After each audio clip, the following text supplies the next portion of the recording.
you're out there throwing with a purpose, like there's a difference between just throwing and like you were trying to hit spots. Is that something you always work on? Is throwing with a purpose? It is. I think it's, and a lot of times, it's the most important, the most fun, the most enjoyable part of my day is when I do all this prep and do all this stuff to get outside. And then once you get outside, you pick up a baseball and you start throwing. I mean, it's what we do, right? So it's a lot, in a lot of ways, it's the most enjoyable part of my day. So I try to have fun with it, but also try and take it serious. And I just don't like to pick up a ball and just throw just the act of throwing. I try to get something out of it every day. You had a nice interaction with Wilson Contreras, your new battery mate. Can you talk about how important that is to establish the relationship early on? Yeah, I've known Wilson for a long time, just playing against him, and yeah, I didn't know he was even going to be down there catching today, so that was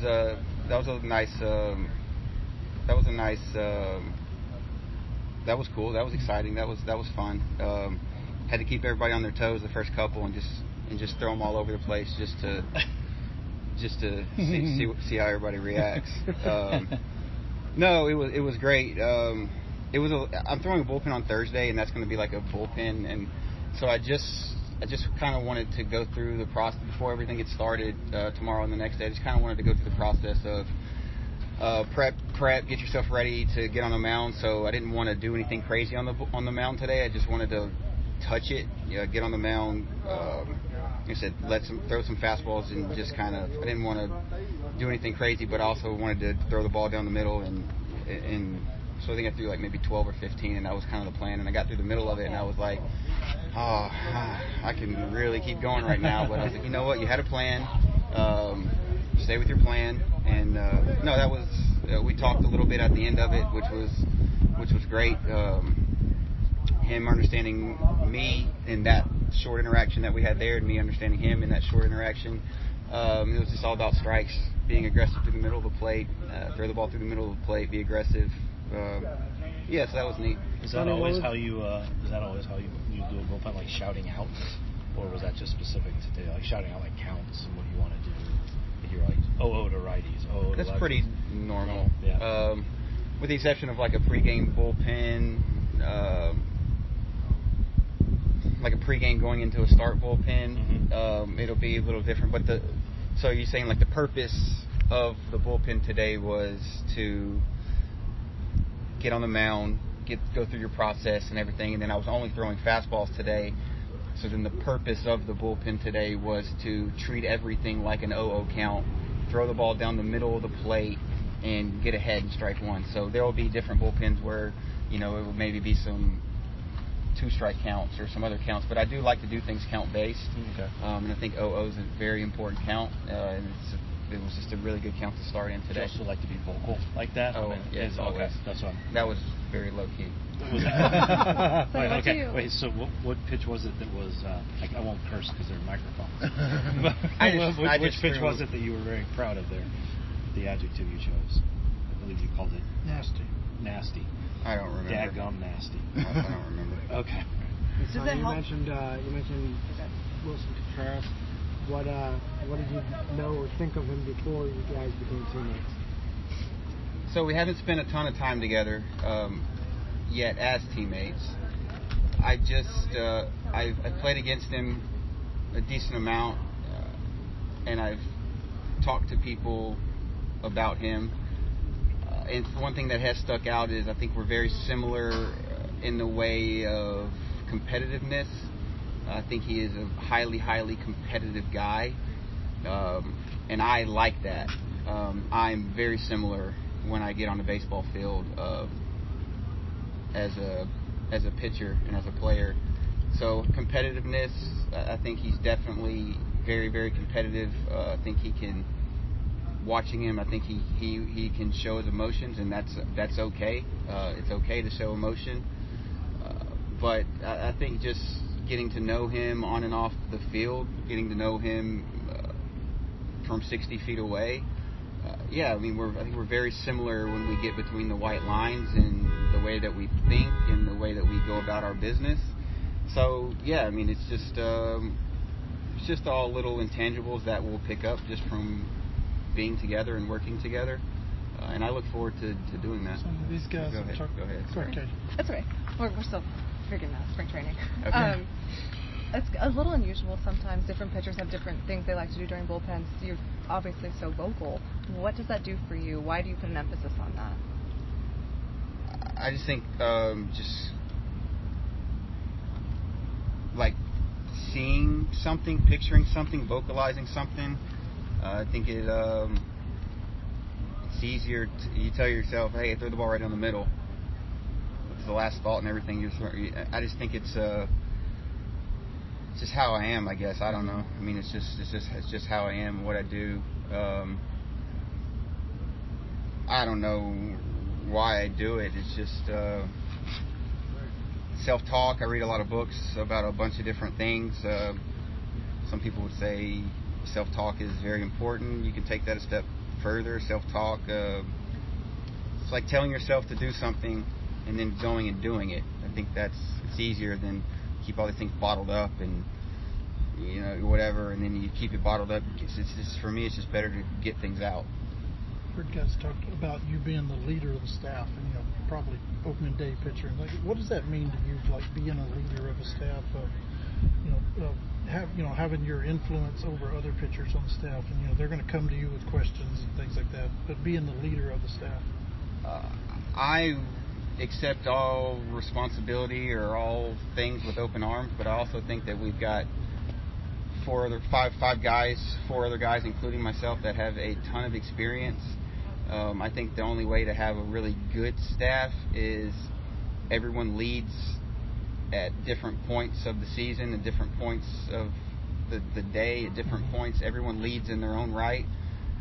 I am a vocal guy. There are other vocal guys that are on the staff as well. I think that, I may lead one day, somebody else leads. I think it's just a revolving door that everyone is open and accepted to. I would hope that guys come to me with questions, not only the four other guys that are on the staff, bullpen guys, young guys, coaches, and I will do the same. I will go to anybody and everybody who I feel can make me a better player, make me a better pitcher, and ask questions. I will. So I think it's constantly a revolving door of, you truly want to get better. You truly are in this to win a World Series and to be the best pitcher, the best player, the best person that you can be. I think it's a constant revolving door of all ways around. So I view myself as a leader, and I would hope that everyone on the staff views themselves as a leader as well, just with also openness to learn from everyone else around us. Where do you feel like you're at just in terms of settling in? I mean, I think yesterday it looked like you were still introducing yourself to some of the guys, even just on the field, like running next to the tank, and probably not having met them until just a couple seconds before that. I think that will probably continue throughout spring. I'm trying to put a lot of time in early in spring. Be open, have open arms, talk to people, introduce yourself, and it may take 2, 3, or 4 different introductions, and that's okay. There's nothing wrong with that. That's kind of how I am. Like, we met yesterday. I'm sorry. Can you tell me your name again? And I'm Sonny. Nice to and that's you're learning a lot of new people, a lot of new philosophy, not new philosophies or whatnot. You're meeting new people, but that's just life in general. It's a new place, new facilities, new people, good people. I've enjoyed everyone that I've met and that we have talked. It seems like there's a lot of good people around, so that's a good thing. I think it's just putting in a lot of time, especially early, to be open to things. I think that'll just continue to happen for a while. So yesterday, you and Lance went out and watched Kels throw off the mound for a little bit. I was curious how much of that is going to be part of your spring, just to learn the repertoires of other guys, learn how other guys throw, and whether that's things you can tell them, things you can learn from them, and how much just that act is going to be important for you in spring. I do that a lot, not just in spring, throughout the season as well. And that's something that we're hoping to incorporate, whatever that word is. So yeah, as long as, just having a flow and a structure where everyone's time is important, and we all understand that, but having a time where we can all come together and help each other, watch each other. I think the only way that I could potentially help Tink or Lance or Ryan or any of these guys is to watch them and just watch and listen and ask questions, and this vice versa for them to watch me and listen and ask questions. Watched Miles the other day and asked him a couple of questions to understand he said something, and I said, what did he mean by that? And it's like, hey, what do you mean by that? Just ask it. And then he explains it, and you're like, oh, okay, I got you. So he says it again, or like maybe one day in the future he'll forget that, and then I can maybe help him remember it. Vice versa. It's just a constant flow of that, and I think watching is important. Is that common vocabulary a thing that happens like organization to organization? Like, I'm sure you ran a place for one time, a pitching staff, a pitching coaching group describes something a certain way, and kind of as a group you all get used to saying, okay, that's the whatever.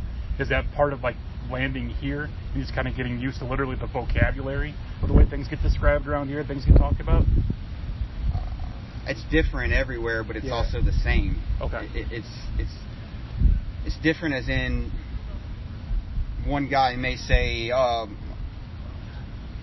like, I'm just using this because it recently happened. Miles said something about, I don't know, flying open or something, and I was like, what does he mean by that? I'm going to make sure that I'm on the same page, and it was the same thing. He felt like he was doing that, and I was like, okay, same thing. Like, yeah, you get too quick and you open up. Like, so vocabulary, pitching is the same. I mean, pitching is pitching. It's all the same. Everyone, it's the same mechanical things. It's all the same. Like, it's all the same, but everyone's wording is a little different, and that's why spring is so great, and that's why putting in the time now and asking questions now, is it won't take long for everyone's vocabulary and wording and situations to be the same, and that's what you're after. Sonny, you've changed teams before. You've been around. What have you learned about kind of that process of introducing yourself, and maybe even how have you changed that when you go to a new team? I've learned, number one, is to just be myself. No matter what, be yourself. Don't go to a new place and try to be somebody different.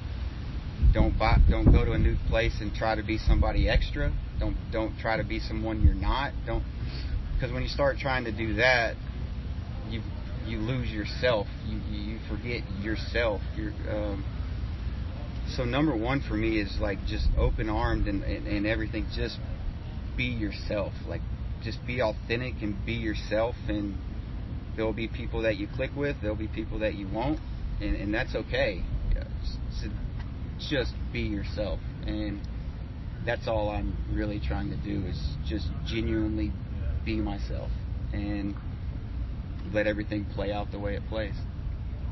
Thanks so much. Thanks, I appreciate it. Yeah, thank you. You have a good day. You too.